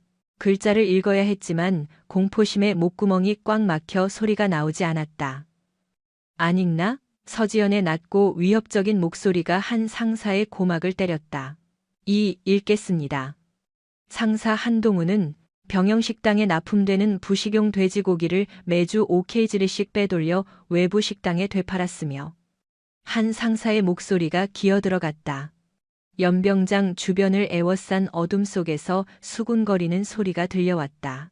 생활관 창문마다 병사들이 다닥다닥 붙어 이 믿기지 않는 광경을 지켜보고 있었다. 그들에게 한 상사는 공포의 대상이었지만 지금 이 순간만큼은 처량한 죄인에 불과했다. 쾅! 서지연이 군화발로 바닥을 굴렀다. 목소리가 작다. 내가 돼지고기를 훔쳐다 팔아먹을 때의 그 당당함은 어디 갔나? 더 크게, 저기 생활관 끝에 있는 이진우 이병 귀에까지 꽂히게 복창해 상사 한동훈은 부식용 고기를 빼돌려 사익을 취했습니다. 또한 겨울철 난방용 유류를 개인 차량에 주유하고 남은 기름을 한 상사는 악을 쓰듯 소리쳤다. 수치심의 얼굴이 불그락푸르락 달아올랐다. 횡령, 배임, 가혹행위, 금품 갈취, 줄줄이 쏟아져 나오는 죄목들은 그가 군인이라기보다 시정잡배에 가깝다는 것을 증명하고 있었다. 옆에서 듣고 있던 이성민 소장의 얼굴이 흑빛을 넘어 흑빛으로 변했다. 단순히 병사들을 괴롭힌 수준인 줄 알았는데 부대 운영비까지 건드린 대형 비리범이었다는 사실이 드러나고 있었다. 사단장으로서 관리감독 소홀의 책임을 피할 수 없는 자신에게도 불똥이 튈 수 있는 상황이었다. 저런 미친놈이. 야, 한동훈. 너 내 믿음으로 맡겼더니 뒤에서 저런 더러운 짓을 하고 있었어? 이 소장이 참지 못하고 달려들어 한 상사의 정강이를 걷어찼다. 퍽 소리와 함께 한 상사가 옆으로 픽 쓰러졌다. 사단장님, 한 번만 봐주십시오. 제가 잘못했습니다. 닥쳐. 내 얼굴에 먹칠을 해도 유분수지. 감히 군수 물자를 건드려? 이 소장은 자신의 안위가 걱정되어 더욱 길길이 날뛰었다. 꼬리 자르기였다. 서지연은 그 꼴불견을 차가운 눈으로 지켜보다가 손을 들어 제지했다. 그만, 역겨운 쇼는 그쯤 하시죠, 이 소장님. 서지연의 한마디에 이 소장이 동작을 멈추고 쭈뼛거렸다. 서지연은 쓰러진 한 상사에게 다가갔다. 그녀는 허리춤에서 무언가를 꺼냈다. 달빛을 받아 은색으로 번뜩이는 잭나이프였다. 척 하고 칼날이 펴지자 한 상사가 기겁하며 엉덩이로 뒤로 물러났다. 자, 장군님. 칼은 왜? 겁먹지 마. 더러운 피 묻힐 생각 없으니까. 서지연은 한 상사의 야전상의 깃을 거칠게 낚아챘다. 그리고 망설임 없이 칼날을 들이댔다. 찌익 하는 섬유 찢어지는 소리가 날카롭게 울리며 계급장이 바닥으로 떨어졌다. 그녀가 단칼에 베어낸 것은 한동훈의 목이 아닌 그의 어깨에 달려있던 계급장이었다. 상사 계급장이 눈밭 위로 힘없이 툭 떨어졌다. 한동훈, 너는 현 시간부로 군인이 아니다. 서지연의 서슬퍼런 선고가 내려졌다. 너는 국가가 국민을 지키라고 준 권력을 힘없는 병사들을 핍박하고 내 배를 불리는 데 사용했다. 군인의 명예를 실추시키고 신성한 국방의 의무를 더럽힌 죄, 그 대가는 혹독할 것이다. 서지현은 이 소장을 향해 고개를 돌렸다. 이 소장, 행정 절차는 자네가 밟아. 즉시 보직 해제하고 구속 수사 원칙으로 육군 교도소로 이송해. 그리고 파면 조치해서 연금 수령 자격 박탈시키고 퇴직금은 어림도 없지. 횡령한 금액 굽고 환수 조치까지 완벽하게 끝내. 명심하겠습니다. 법과 규정이 허용하는 최고 수위로 처벌하겠습니다. 헌병대 뭐하냐? 이 범죄자 새끼 당장 끌고 가. 헌병들이 달려들어 한동훈의 양팔을 꺾어 올렸다. 포승줄이 그의 손목을 파고들었다. 이건 무효야. 사단장님, 제가 바친 게 얼만데 이러십니까? 서 장군님, 제발요. 우리 애가 대학생입니다. 등록금 내야 합니다. 한동훈은 발악했다. 자신이 바친 뇌물 이야기까지 꺼내며 물귀신 작전을 쓰려 했다. 이 소장의 얼굴이 사색이 되어 소리쳤다. 저 미친놈이. 야, 제갈 물려. 빨리 차에 태워. 헌병들이 한동훈의 입을 틀어막고 짐짝처럼 질질 끌고 갔다. 눈밭에는 그가 끌려간 자국과 함께 찢어진 계급장만이 덩그러니 남았다. 처절한 몰락이었다. 상황이 정리되자 연병장에는 다시 정적이 찾아왔다. 하지만 그 정적은 아까와는 달랐다. 공포가 거치고 난 뒤의 후련함. 그리고 폭풍이 지나간 뒤의 묘한 고요함이었다. 서지연은 바닥에 떨어진 계급장을 군화발로 꾹 밟았다. 그리고 비벼 껐다. 마치 더러운 오물을 처리하듯이. 중대장 최도윤, 대대장 강민재. 앞으로 튀어나와. 서지연의 호출에 뒤에서 숨죽이고 있던 두 장교가 화들짝 놀라 튀어나왔다. 충성. 중대장 대위 최도윤. 충성. 대대장 중령 강민재. 두 사람은 사시나무 떨듯 떨고 있었다. 한동훈이 개처럼 끌려가는 꼴을 봤으니 다음 차례는 자신들이라는 것을 직감했기 때문이다. 너희는 몰랐나? 서지연의 질문은 짧고 날카로웠다. 그게. 한 상사가 워낙 치밀하게 장부를 조작해서. 최도윤 대위가 변명을 시도하려다 서지연의 매서운 눈빛을 보고 입을 다물었다. 몰랐다면 지휘관으로서 무능한 것이고 알고도 방치했다면 공범이다. 어느 쪽이든 너희는 자격 미달이야. 서지연은 그들에게 다가가 낮은 목소리로. 하지만 뼈 있는 말을 속삭였다. 내 조카가 뺨을 맞고 로션을 뺏길 때 너희는 따뜻한 간부 식당에서 밥이 넘어가던가? 행정반 바로 옆방에서 벌어지는 병사들의 고통도 모르는 놈들이 전쟁 나면 적의 침투는 어떻게 막을 셈이지? 죄송합니다. 입이 10개라도 할 말이 없습니다. 이 소장, 이 두 사람도 징계위원회 회부에 지휘 감독 소홀 책임을 묻고 내 조카 진우가 소속된 중대의 전수조사를 실시하도록 제3의 피해자가 없는지 낱낱이 파헤쳐서 보고해. 알겠습니다. 제가 직접 챙기겠습니다. 이 소장은 식은땀을 비오듯 흘리며 연신 고개를 조아렸다. 서지연은 깊은 한숨을 내쉬었다. 응징은 끝났다. 썩은 환부는 도려냈다. 하지만 가장 중요한 일이 남아있었다. 그녀는 천천히 몸을 돌려 불이 켜진 면회실 쪽을 바라보았다. 그곳에 세상에서 가장 작아진 아이, 진우가 기다리고 있었다. 이제는 서지연 사령관이 아닌 이모 서지연으로 돌아갈 시간이었다. 면회실 문을 열자 훈훈한 온기가 확 끼쳐왔다. 하지만 그 온기 속에는 여전히 팽팽한 긴장감이 감돌고 있었다. 진우는 의자에 앉아 꼼짝도 하지 않은 채 문 쪽만 바라보고 있었다. 서지연이 들어오자 진우가 반사적으로 벌떡 일어났다. 아이의 눈은 퉁퉁 부어 있었다. 밖에서 들려오던 고함, 한동훈의 비명, 그리고 살벌한 군화 발소리를 모두 들은 모양이었다. 서지연은 말없이 진우에게 다가가 어깨를 감싸 안았다.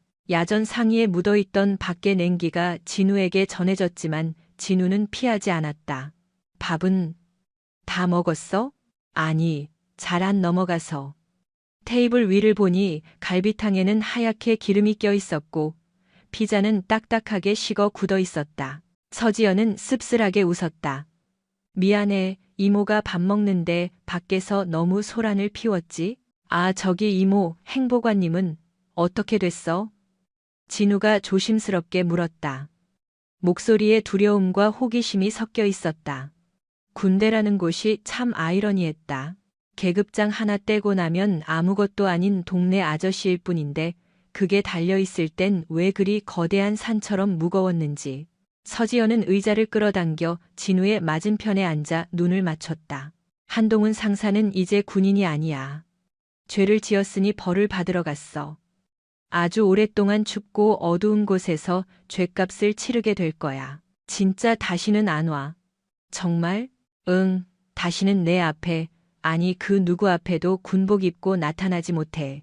그리고 너를 괴롭히던 선임들도, 방관하던 간부들도 이제 너를 건드리지 못할 거야. 내가 확실하게 경고했으니까. 진우의 표정이 묘하게 일그러졌다.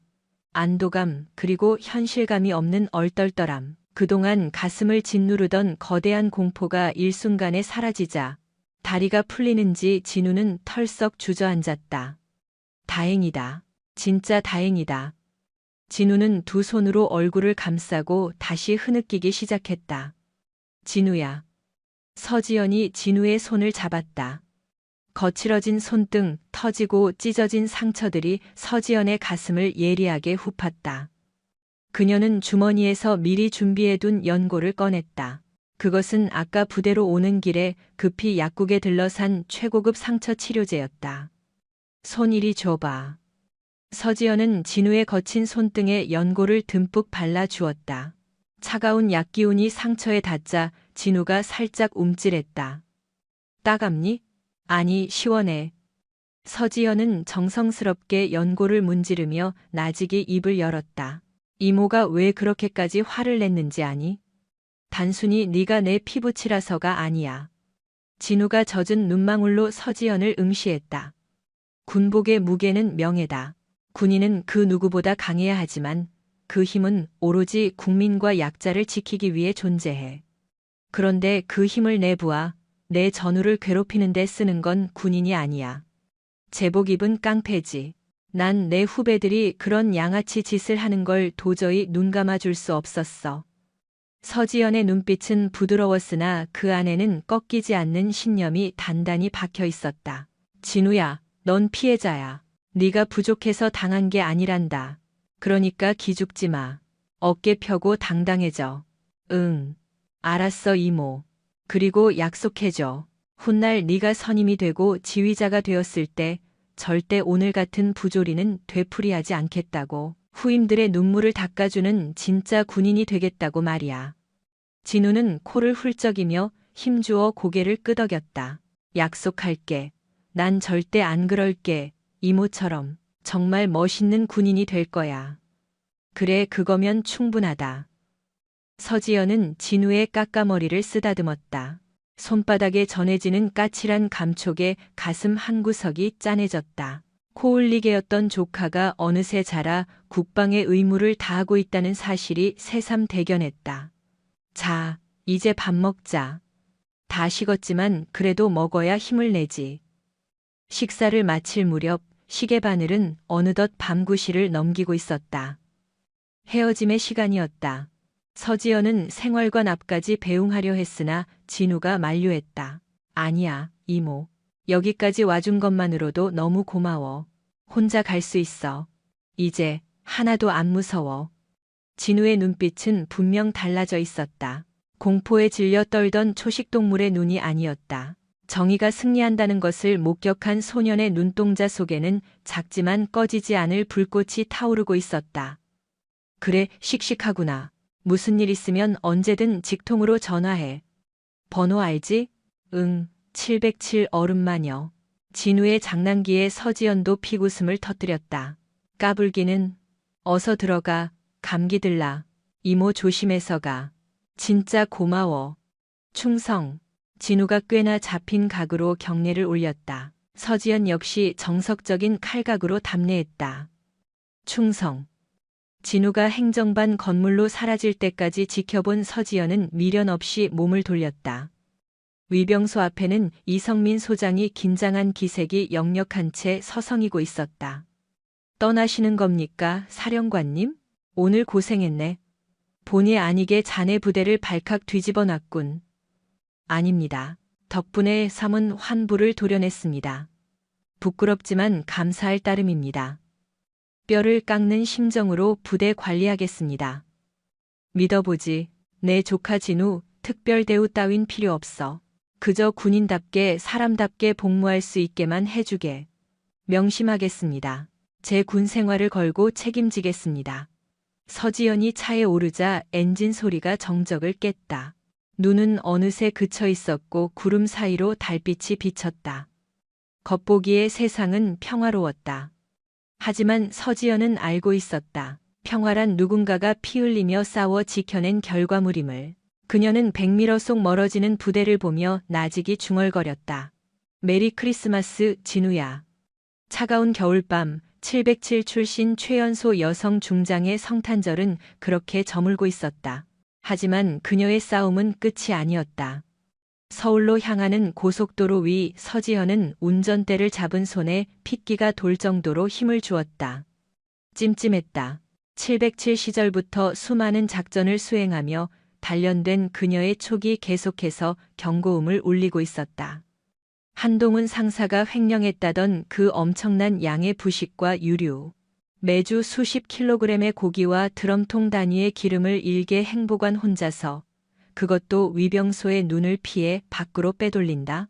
그리고 그걸 현금화해줄 작물아비까지 혼자 관리한다. 불가능하다. 사단장 이소장과 형 동생 하는 사이라는 것만으로는 설명이 부족했다. 이건 조직적인 범죄다. 배후에 더 거대한 무언가가 있다. 그때 조수석에 던져두었던 휴대폰이 거칠게 진동하며 정적을 깼다. 액정에 뜬 이름은 정 실장. 서지연의 현역 시절 그림자처럼 따르던 부관이자 현재는 민간정보회사에서 독보적인 능력을 발휘하고 있는 최측근이었다. 정 실장, 보고해. 사령관님, 촉이 맞으셨습니다. 아니, 생각보다 훨씬 더 썩어 있습니다. 부탁하신 한동훈 상사의 계좌 내역을 추적했는데 군인 봉급으로는 상상도 못할 금액이 매달 말일 칠성 유통이라는 법인으로 세탁되어 들어가고 있었습니다. 서지연의 눈매가 매섭게 좁아졌다. 칠성 유통? 검무니만 식자재 납품 업체지. 실상은 지역 조직폭력배들의 자금줄입니다. 대표는 황대철. 바닥에서는 독사라고 불리는 악질이죠. 독사 황대철. 이름에서부터 비릿한 피 냄새가 진동했다. 한동훈이 횡령한 막대한 양의 부식과 유류가 전부 그 칠성 유통 창고로 흘러들어갔습니다. 그런데 더 심각한 건 이 황대철이 해당 부대 연대장과 정기적으로 골프 회동을 갖는다는 첩보가 포착됐습니다. 서지연은 스티어링 휠이 삐걱거릴 정도로 꽉 쥐었다. 모든 퍼즐 조각이 맞춰졌다. 한동훈 상사는 그저 꼬리에 불과했고 그 몸통은 조폭과 결탁해 클리를 튼 고위급 지휘관들이었다. 한동훈이 연병장에서 억울해하며 발악했던 것이 단순한 객기가 아니었던 것이다. 정 실장 칠성 유통 좌표 찍어. 예? 누님, 설마 지금 바로 타격하러 가시게요? 위험합니다. 거긴 치외법권이나 다름없는 우범지대고 상대는 칼잡이들입니다. 차라리 헌병대나 경찰 광역수사대에 소스를 넘기시는 게 연대장이 한통속인데 수사가 제대로 되겠나? 꼬리 자르기로 한동훈 하나 던져주고 위선은 유유히 빠져나가겠지. 난 그런 꼴 못 봐.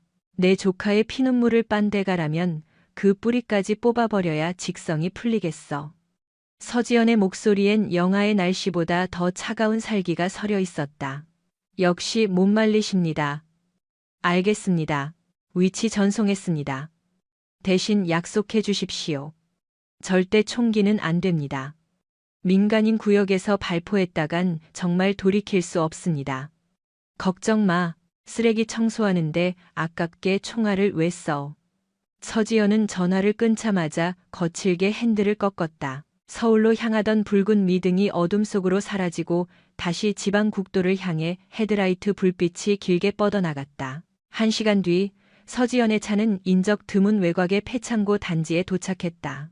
칠 벗겨진 철문 위로 칠성 유통 간판이 위태롭게 매달려 있었다. 창고 안에서는 희미한 불빛과 함께 역한 기름 냄새가 새어나왔다. 서지연은 차를 멀찍이 대고 내렸다. 붉은 코트를 벗어 뒷좌석에 던지고 활동하기 편한 검은색 셔츠 소매를 걷어붙였다. 가죽 장갑을 끼는 그녀의 손에서 우두둑 뼈마디 풀리는 소리가 섬뜩하게 울렸다. 그녀는 망설임 없이 정문을 향해 걸어갔다. 입구에는 덩치 큰 사내 둘이 담배 연기를 뿜으며 낄낄대고 있었다. 아, 오늘 들어온 고기 상태 왜 이러냐? 한 상사 그 새끼 요즘 좀 빠진 거 아니야? 배가 불렀지. 형님한테 말씀드려서 손 좀 봐야 정신 차리지. 그들은 한동훈의 구속 사실을 아직 모르는 눈치였다. 또각또각 하이힐 소리가 고요한 밤 공기를 갈랐다. 뭐야? 웬 아줌마가? 흉터가 험상궂 사내 하나가 담배꽁초를 튕기며 앞을 막아섰다. 아줌마, 여기 고기 소매하네. 길 잘못 들었으니 썩 꺼져. 서지연은 무감정한 눈동자로 사내를 올려다보았다. 황대철 안에 있나? 사내들의 표정이 순식간에 일그러졌다. 이 여자가 돌았나? 감히 형님 조남을 막 불러? 야, 그냥 보내지 말고 좀 데리고 놀다 보낼까? 사내들이 음흉하게 웃으며 서지연에게 손을 뻗었다. 그 불결한 손이 어깨에 닿으려는 찰나였다. 퍽! 둔탁한 파열음과 함께 거구의 사내가 허공으로 붕떴다. 서지연의 발차기가 사내의 턱에 정확히 꽂힌 것이다. 사내는 비명조차 지르지 못한 채 쓰레기 더미 위로 처박혔다. 뭐야 이년이. 옆에 있던 다른 사내가 기겁하며 주머니에서 잭나이프를 꺼내 들었다. 하지만 그가 칼날을 세우기도 전에 서지연의 주먹이 명치 깊숙이 파고들었다. 컥! 숨이 턱 막힌 사내가 무릎을 꿇자 서지연은 가볍게 손목을 비틀어 칼을 빼앗았다. 그리고는 칼날을 접어 바닥에 내동댕이 쳤다. 사장실 어디야? 서지연은 고통에 몸부림치는 사내의 머리채를 잡고 나직이 물었다. 아, 안쪽. 2층. 서지연은 사내를 기절시키고 창고 철문을 걷어찼다. 쾅! 굉음과 함께 문이 열리자 안에서 화투판을 벌이거나 술을 마시던 10여 명의 어깨들이 일제히 동작을 멈췄다. 구석에는 군부대 마크가 선명한 박스들이 산더미처럼 쌓여 있었다. 빼박을 수 없는 증거였다. 낯선 불청객의 등장에 창고 안이 물을 끼얹은 듯 조용해졌다. 누구냐, 너? 중앙 소파에 앉아있던 목까지 뱀문신이 뒤덮인 남자가 천천히 몸을 일으켰다. 독사 황대철이었다. 서지연은 입가에 서늘한 미소를 머금었다. 장물압이 잡으러 왔다. 내 놈들 꼬리가 너무 길어서 밟혀 죽겠더라고. 창고 안에 공기가 팽팽하게 당겨진 활시위처럼 긴장감으로 가득 찼다. 독사라 불리는 황대철은 씹고 있던 오징어를 바닥에 뱉으며 서지현을 위아래로 훑어보았다. 장물압이? 어디서 굴러먹던 개뼈다귀 같은 년이. 야, 애들 교육을 어떻게 시키길래 잡상인이 여기까지 기어들어와. 황대철의 고함에 주변에 있던 10여 명의 건달들이 강목과 쇠파이프를 집어들고 일어섰다. 그들의 눈빛에는 흉포함이 가득했다.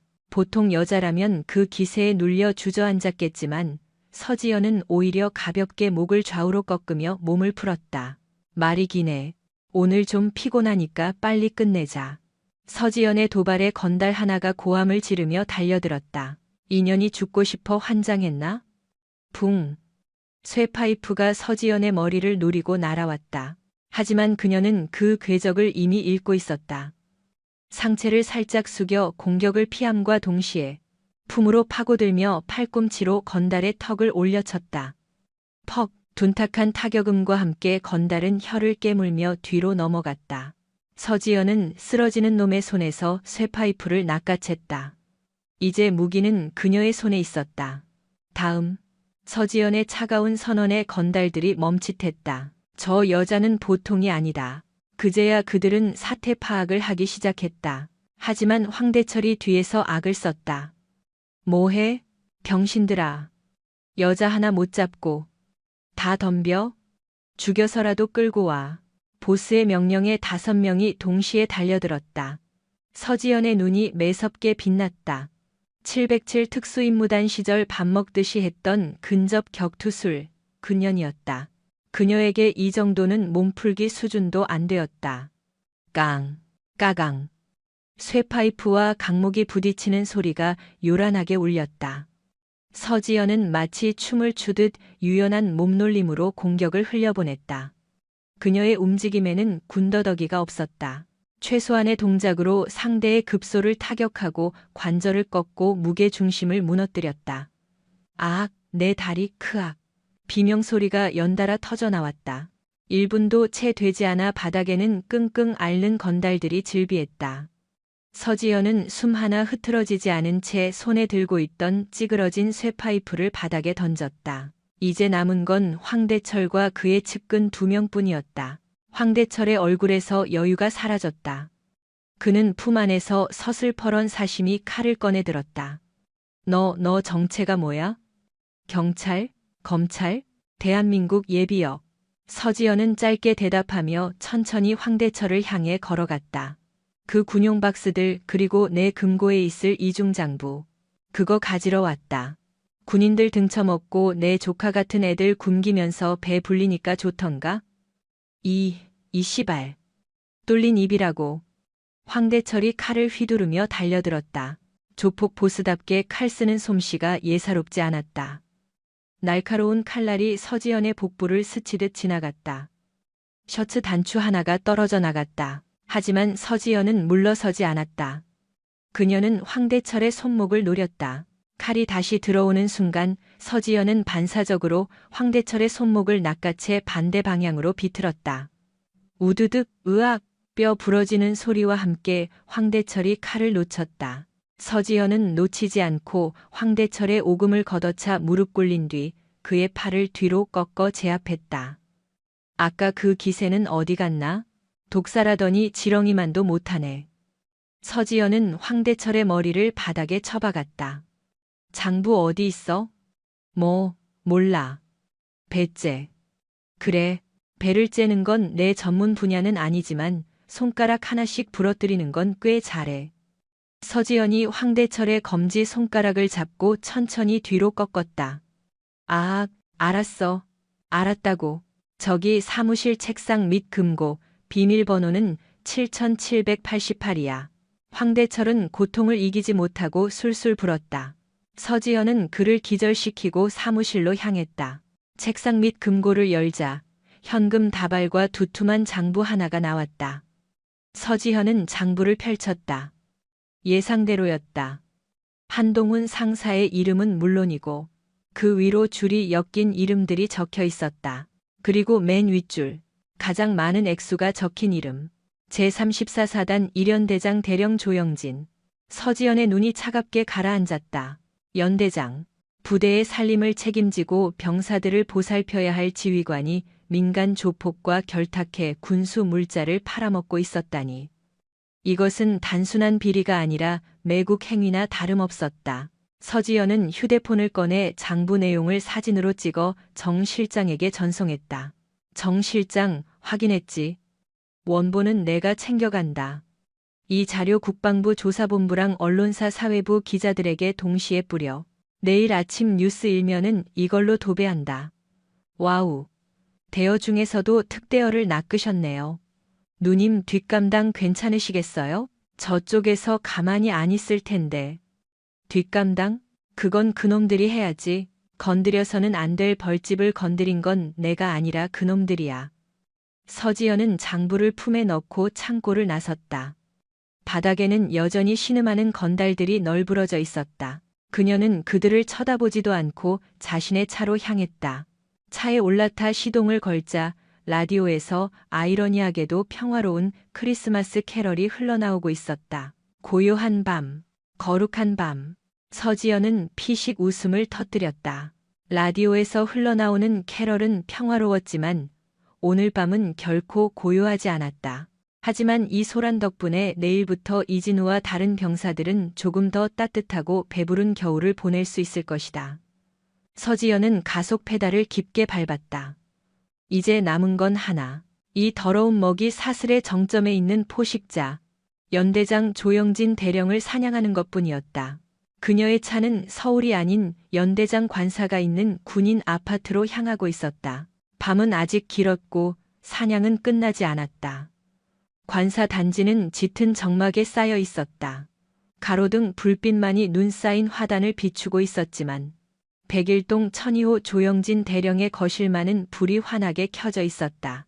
조영진은 고급 양주를 언더락 잔에 따르며 초조하게 거실을 서성거렸다. 아까부터 황대철에게 수십 통의 전화를 걸었지만 연결되지 않았다. 이 새끼가 돈 받아 처먹을 땐 넙죽거리더니 감히 내 전화를 씹어? 조영진은 신경질적으로 휴대폰을 소파에 내던졌다. 오늘 밤 부대에 사단장이 들이닥쳐 한동훈 상사를 잡아갔다는 보고는 이미 받았다. 하지만 그는 크게 걱정하지 않았다. 한동훈은 잘라내면 그만인 꼴이었고 자신은 몸통이었다.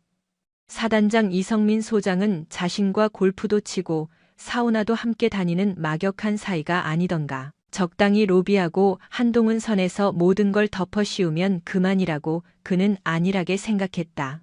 딩동. 날카로운 초인종 소리가 정막을 찢었다. 조영진은 시계를 보았다. 새벽 2시가 넘은 시각이었다. 누구야? 이 시간에. 그는 인터폰 화면을 확인했다. 모자를 푹 눌러쓴 코트 차림의 여자였다. 누구요? 문 열어. 조영진. 스피커를 타고 흘러나오는 목소리는 서늘했다. 반말이었다. 조영진의 미간이 팍 구겨졌다. 뭐야? 당신 누구야? 어디서 감히 연대장 관사에 와서 행패야? 황대철이 안부 전해달라는군. 7788 금고 비밀번호와 함께. 그 한마디에 조영진의 심장이 덜컥 내려앉았다. 황대철. 금고 비밀번호. 그것은 오직 자신과 황대철만이 공유하는 비밀이었다. 그는 떨리는 손으로 문 열림 버튼을 눌렀다. 삐비빅. 도어락이 해제되는 소리와 함께 현관문이 열렸다. 서지연이 뚜벅뚜벅 걸어 들어왔다. 그녀의 검은 셔츠에는 핏자국이 희미하게 묻어 있었고 헝클어진 머리카락에서는 화약 냄새 대신 비릿한 쇠 냄새가 났다.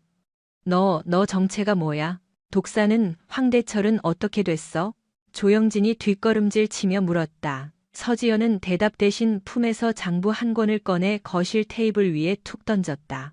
황대철은 지금쯤 병원 응급실에 있거나 경찰서 유치장에서 콩밥 먹을 준비를 하고 있겠지. 자, 이제 내 차례다. 조영진은 장부를 낱개째 펼쳐보았다. 자신의 이름과 날짜, 그리고 뇌물 액수가 적나라하게 적혀 있었다. 등줄기에 식은땀이 비 오듯 흘러내렸다. 이 장부가 공개되면 옷을 벗는 건 물론이고 군사법원에서 중형을 면치 못할 것이었다. 그의 눈빛이 흔들리더니 이내 살기가 서렸다. 어차피 이 여자 혼자다. 이 장부만 없애면 그리고 이 여자만 입 다물게 하면 살 길이 있을지도 모른다. 그는 눈알을 굴리다 거실 구석에 세워진 골프백을 발견했다. 가장 긴 드라이버를 뽑아들었다. 이 미친년이 어디서 굴러먹던 첩자인지는 모르겠지만 제 발로 호랑이 굴에 들어왔구나. 조영진이 골프채를 움켜쥐고 서지연을 노려보았다. 이거 내놔. 그리고 너도 여기서 살아서는 못 나간다. 붕. 조영진이 힘껏 골프채를 휘둘렀다. 쇠붙이가 공기를 가르는 소리가 흉흉했다. 하지만 서지연은 눈 하나 깜짝하지 않았다.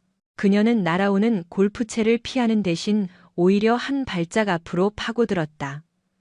707 시절 몸에 익은 반사신경이었다. 그녀의 왼손이 궤적을 그리며 조영진의 손목 안쪽을 정확히 타격했다. 동시에 오른 손바닥이 조영진의 턱을 강타했다. 퍽, 컥, 단 한 번의 깔끔한 반격이었다. 조영진의 고개가 뒤로 젖혀지며 골프채가 허공을 날아 바닥에 뒹굴었다. 서지연은 비틀거리는 조영진의 멱살을 잡고 거실 소파로 내동댕이 쳤다. 호랑이 굴? 웃기지도 않는군. 여긴 그냥 세금 도둑놈 소굴이야. 서지연은 소파에 널브러진 조영진의 명치를 무릎으로 짓눌렀다. 살려줘. 내가 돈 줄게. 얼마면 돼? 그 장부에 적힌 거 2배, 아니 3배로 줄게. 조영진은 비굴하게 애원했다. 조금 전의 기세는 온데간데 없었다. 서지연은 싸늘한 눈으로 그를 내려다보았다. 돈? 내 놈이 빼돌린 그 돈이 병사들 밥그릇에서 나온 거야. 영하 20도 추운 겨울에 떨면서 나라 지키는 애들 고기 반찬이고 난방비라고. 그걸 처먹고 배가 부르던가? 자, 잘못했어. 한 번만 봐줘. 내 동기가 국방부에 있어. 너 내가 누군지 알면. 알지 쓰레기. 서지연은 조영진의 말을 자르고 주머니에서 휴대폰을 꺼냈다. 이미 통화 중인 화면에 스피커폰을 켜자 건너편에서 굵직한 목소리가 들려왔다. 네, 국방부 조사본부 수사과장입니다. 현장 급습했습니다. 문 여십시오. 쾅쾅. 동시에 현관문이 부서질 듯 열리며 헌병 완장을 찬 수사관들이 들이닥쳤다. 그들 뒤로 사색이 된 사단장 이성민의 모습도 보였다. 조영진 대령, 자네가 어떻게? 이성민 소장은 테이블 위에 널브러진 이중 장부와 흉기로 돌변했던 골프채, 그리고 바닥에 제압당한 조영진을 번갈아 보며 말을 잇지 못했다. 믿었던 부하의 배신에 치가 떨리는 듯했다. 이성민 소장, 자네 부하 관리 점수는 낙제점이야. 연대장이란 작자가 조폭이랑 결탁해서 군수품을 빼돌리는데 사단장이 까막눈이라니. 서지연은 차가운 표정으로 소파에서 일어났다. 대기하던 헌병 수사관들이 들이닥쳐 조영진의 손목에 수갑을 채웠다. 철컹. 차가운 금소금이 거실을 울렸다. 이거 안 놔? 내가 누군지 알아. 사단장님, 이거 모함입니다. 도와주십시오. 조영진이 악을 쓰며 발버둥 쳤지만 이성민 소장은 혐오스럽다는 듯 고개를 돌려버렸다. 서지연이 국방부 조사본부를 직접 움직였다는 건 이미 빠져나갈 구멍 따위 없다는 사형 선고나 다름없었다. 끌고 가. 아주 탈탈 털어서 횡령한 국민 혈세. 10원 한 장까지 다 토해내게 만들어. 수사관들에게 질질 끌려가며 조영진은 서지연을 향해 저주 섞인 고함을 질러댔다. 하지만 서지연은 그에게 눈길조차 주지 않았다. 그녀는 거실 통유리창 앞으로 걸어가 암막 커튼을 젖혔다. 여명.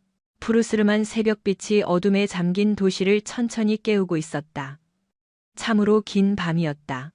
위병소 뚫기부터 시작해 행보관, 한동훈의 비리 확보, 황대철 파의 소탕, 그리고 몸통인 조영진의 검거까지 단 하룻밤 사이에 몰아친 폭풍 같은 사건들이 뇌리를 스쳤다. 서 장군님, 면목 없습니다. 이성민 소장이 다가와 깊이 고개를 숙였다. 사과는 번지수가 틀렸어. 나한테 하지 말고 자네가 책임져야 할 병사들에게 하게. 그리고 이진우 일병에게도. 서지연은 미련 없이 몸을 돌려 코트 자락을 휘날리며 현관을 나섰다. 내일 점심부터 병사들 식판에 고기 반찬 정량 배식되는지 내가 두 눈 뜨고 지켜볼 거야. 현관문을 나서자 차가운 새벽 공기가 폐부 깊숙이 파고들었다. 비릿한 피 냄새와 매캐한 화약 냄새가 씻겨나가는 상쾌한 기분이었다. 정의 구현. 거창한 단어 같지만 결국은 엉망이 된 퍼즐을 제자리에 끼워 맞추는 일이다. 밥은 고생하는 병사에게, 감방은 도둑놈들에게. 그 지극히 당연한 상식을 바로잡는데 너무 오랜 시간이 걸렸다. 계절은 정직하게 흘렀다. 살을 애는 듯한 칼바람이 불던 혹독한 겨울이 가고 지리산 자락에도 따스한 봄 기운이 완연했다. 삭막했던 부대 울타리 너머로 벚꽃이 팝콘처럼 흐드러지게 피었고 연병장의 눈이 녹은 자리에는 파릇파릇한 새싹이 돋아나고 있었다. 주말 면회실은 가족과 연인을 만나러 온 면회객들로 인산인해를 이루었다. 돗자리를 펴고 도시락을 나눠 먹는 사람들, 서로의 손을 잡고 웃음꽃을 피우는 사람들. 그 평화로운 풍경 한가운데 서지연이 서 있었다. 피 묻은 검은 셔츠와 붉은 코트 대신 가벼운 베이지색 트렌치 코트를 입은 그녀의 모습은 한결 편안해 보였다. 선글라스 너머로 보이는 눈매에도 살기가 아닌 온기가 서려 있었다. 이모, 저 멀리서 활기찬 목소리가 들려왔다. 서지연이 고개를 돌렸다. 구릿빛으로 건강하게 그을린 피부, 딱 벌어진 어깨, 그리고 한층 늠름해진 표정의 청년이 달려오고 있었다. 이진우였다. 전투복에 달린 계급장은 어느새 작대기 2개, 일병으로 바뀌어 있었다. 우리 진우, 일병 달더니 군기가 바짝 들었네. 더 멋있어졌어. 서지연이 활짝 웃으며 조카를 맞이했다. 진우는 쑥스러운 듯 머리를 긁적였지만 그 동작에는 예전에 주눅든 기색 따윈 찾아볼 수 없었다. 잘 지내셨어요? 아니 왜 연락도 없이 오셨어요? 깜짝 놀랐잖아요. 서프라이즈지. 근처 작전. 아니, 지나가는 길에 들렀어. 밥은? 잘 챙겨 먹고 있고? 그럼요. 요즘 우리 부대 짬밥. 아니, 식사 진짜 잘 나와요. 오늘 점심에도 제육볶음 나왔는데 고기가 산더미였어요. 선임들이 다 이모 덕분이라고 난리예요. 진우가 엄지손가락을 치켜 세우며 자랑했다. 한동훈 상사와 조영진 대령이 구속된 후 부대에는 피바람 대신 개혁의 바람이 불었다. 횡령되었던 급식 예산이 정상적으로 집행되면서 식단질이 수직 상승했고 병역 내 부조리를 뿌리 뽑기 위한 감찰 활동도 대폭 강화되었다. 서지연은 나무 그늘 아래 돗자리를 펴고 준비해온 도시락을 꺼냈다. 정성껏 싼 김밥과 유부초밥, 그리고 제철 과일들이었다. 손 좀 줘봐. 서지연이 진우의 손을 끌어당겼다. 지난 겨울 동상과 상처로 엉망이었던 손등은 깨끗하게 아물어 있었다. 굳은 살이 박여 조금 투박해졌지만 그것은 학대의 흔적이 아니라 성실한 군 생활의 훈장이었다. 다행이다. 흉터 안 남아서 이제 작업할 때도 보급 장갑 꼭 끼고 해. 중대장님도 엄청 신경 써주신다며. 네, 최도윤 대위님도 그렇고 강민재 중령님도 진짜 잘해주세요. 분위기가 완전히 달라졌어요. 진우는 볼이 미어지도록 김밥을 넣으며 오물거렸다. 참, 그 소식 들으셨어요? 한동훈 상사 징역 5년 확정됐대요. 조영진 그 사람은 7년이고요. 그래, 인과응보지. 그리고 그 황대철이라는 깡패놈도 조직 와해되고 줄줄이 엮여 들어갔어. 이제 내 주변의 나쁜 바이러스들은 다 박멸됐다. 진짜 영화 같아요. 우리 이모가 707 전설이라니. 동기들이 사인 받아달라고 난리라니까요. 진우가 존경 어린 눈빛으로 서지연을 바라보았다. 서지연은 피식 웃으며 진우의 어깨를 툭 쳤다. 전설은 무슨, 그냥 조카 바보 이모지. 두 사람은 벚꽃잎이 눈처럼 흩날리는 연병장을 바라보며 도란도란 이야기를 나누었다. 고된 훈련 이야기, 휴가 나가서 하고 싶은 것들, 저녁 후의 미래 같은 평범하고 소소한 일상들. 지난 겨울, 공포에 질려 눈물 젖은 피자를 삼키던 그 비참한 날과는 천지 차이였다. 진우야, 네? 군 생활 여전히 힘들지? 아무리 좋아졌다고 해도 군대는 군대니까.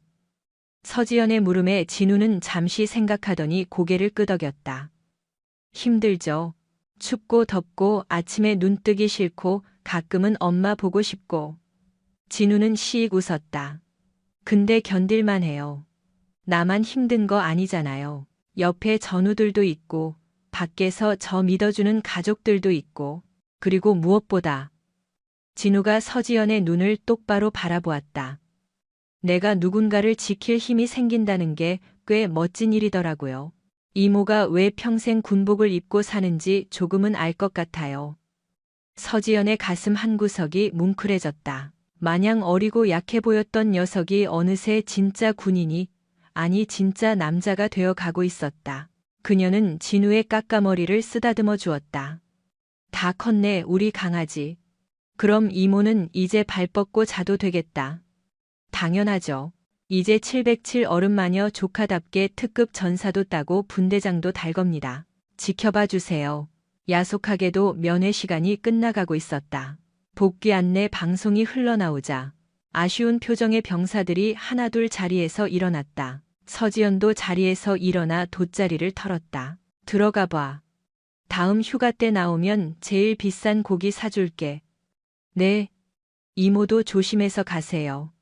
진짜 고마워요. 항상. 진우는 다시 한번 각 잡힌 거수 경례를 했다. 절도와 기백이 넘치는 경례였다. 서지연도 진지하게 마주 경례했다. 충성. 진우가 씩씩하게 생활관 쪽으로 뛰어가는 뒷모습을 흐뭇하게 지켜보다 서지현은 차에 올랐다. 시동을 걸고 위병소를 빠져나오는 길 100m 속에 펄럭이는 태극기가 보였다. 그리고 그 아래 평화롭게 일상을 보내는 병사들의 모습이 스쳐 지나갔다. 지난 겨울의 폭풍은 완전히 지나갔다. 썩은 가지를 잘라낸 자리에는 새살이 돋았고 그 땅은 비온 뒤에 더 단단해졌다. 서지연은 창문을 내렸다. 향긋한 벚꽃 내음이 차 안으로 밀려 들어왔다. 그녀는 선글라스를 고쳤었다. 이제 그녀는 다시 일상으로 또 다른 임무로 돌아간다. 하지만 언젠가 또다시 누군가가 정의를 위협하고 약자를 짓밟으려 한다면 그때는 주저없이 다시 붉은 코트를 휘날리며 나타날 것이다. 707 출신 최연소 여성 중장 서지연의 전쟁은 아직 끝나지 않았으니까. 다만 지금은 이 평화롭고 눈부신 봄을 만끽할 시간이었다. 차는 벚꽃 터널을 지나 뻥 뚫린 도로를 향해 시원하게 내달렸다. 그녀의 입가에 옅은 미소가 번졌다. 참으로 좋은 날이었다.